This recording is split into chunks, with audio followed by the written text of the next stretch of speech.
Hello friends, welcome to सुख valley education. आज मैं आपके सामने 5वीं कक्षा का अध्याय भामाशाह का त्याग के प्रश्न उत्तर पढ़ने जा रही हूँ। भामाशाह का त्याग। प्रश्न पहला, धरती जागी आकाश जगा, वह जगा तो मेवाड़ जगा। उक्त पंक्तियों का अर्थ बताइए। उत्तर, राणा प्रताप मातृभूमि की आज़ादी के लिए स्वयं भी सचेत हुए और उन्होंने अपनी प्रजा को भी चेताया। इससे सारी मेवाड़ की धरती जाग गई और मेवाड़ की जनता में जोश का संचार होने लगा। प्रश्न 2, प्रताप को मातृभूमि को रखवाला बताया गया है, क्यों? उत्तर, क्योंकि राणा प्रताप ने मातृभूमि की रक्षा और उसकी आज़ादी का प्रण ले रखा था। वे जी जान से उसकी रक्षा करते रहे। प्रश्न 3, प्रस्तुत पंक्ति में कवि ने प्रताप के स्वाभिमान को बताया है। क, अपार सिंधु सा। ख, अटल हिमालय सा। ग, वन की आग सा। ग, चंद्र की किरणों सा।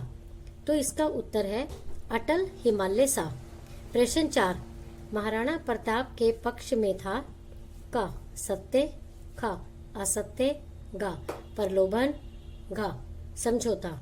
इसका उत्तर है सत्य। प्रश्न 5वां, आंधी तूफान में रुका नहीं। पंक्ति में आंधी तूफान किसके प्रतीक है? उत्तर, महाराणा प्रताप को बादशाह अकबर की विशाल सेना का आक्रमण झेलना पड़ा था। उसके साथ ही अनेक कष्ट उठाने पड़े थे। यहाँ आंधी तूफान शत्रुओं की विशाल सेना के आक्रमण एवं अनेक कष्टों के प्रतीक है। प्रश्न 6, सेना के अभाव में ही प्रताप को सेना नायक क्यों कहा गया है? उत्तर, हल्दी घाटी के युद्ध के कारण प्रताप के पास कम ही सैनिक रह गए थे, फिर भी वे सेना का संगठन करने में लगे थे। वैसे वे अकेले ही एक सेना के बराबर शक्ति रखते थे। इसी आशय से प्रताप को सेना नायक कहा गया है। प्रश्न 7, इस कविता में कवि ने प्रताप के चरित्र को किन किन विशेषताओं का चित्रण किया है? उत्तर, इस कविता में कवि ने महाराणा प्रताप की इन प्रमुख चारित्रिक विशेषताओं का चित्रण किया है।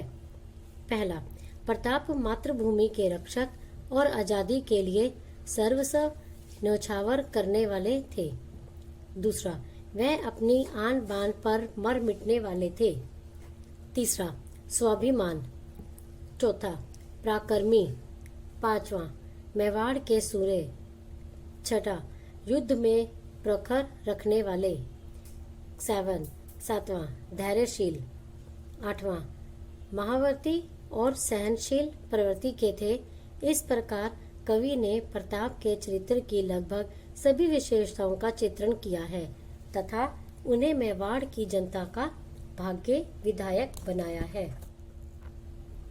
प्रश्न 8, निम्न पंक्तियों की व्याख्या कीजिए। क, वह इतिहासों का अमर पृष्ठ, मेवाड़ शौर्य का वह अंगार।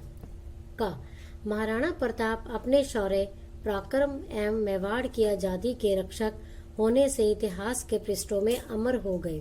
वे मेवाड़ के शौर्य के अंगार थे। सभी शत्रुओं को अपने शौर्य रूपी अंगार से झुलसाने वाले थे। क, सब विपक्ष में था उसके, बस सत्य पक्ष में था उसके। ख, महाराणा प्रताप मातृभूमि मेवाड़ की आज़ादी के पक्षधर थे। उस समय मुगल बादशाह अकबर के कारण सभी देशी राजा उसके पक्षधर थे। इस कारण प्रताप के पक्ष में कोई नहीं था। सब विपक्ष में होने से प्रताप स्वयं अकेले ही जूझ रहे थे। बस केवल सत्य उनके पक्ष में था। ग, आज़ादी का ऐसा सूरज उजियारा जिसका चूका नहीं। ग, कवि कह रहा है कि महाराणा प्रताप मेवाड़ की आज़ादी के ऐसे सूरज थे जिनका उजियारा कभी समाप्त ही नहीं हुआ। वे विपरीत परिस्थितियों में भी अडिग रहकर सबको रोशनी देते रहे। घ, सेना थी उसके पास नहीं, फिर भी वह सेना नायक था। घ, कवि महाराणा प्रताप के शौर्य का वर्णन करता हुआ कहता है कि महाराणा प्रताप के पास भले ही सेना नहीं थी, अर्थात युद्ध लड़ते लड़ते सेना कम हो गई थी, फिर भी वे महाप्रतापी सेनानायक थे, अर्थात बिना सेना के भी उनका प्रताप और शौर्य कम नहीं हुआ था। धन्यवाद।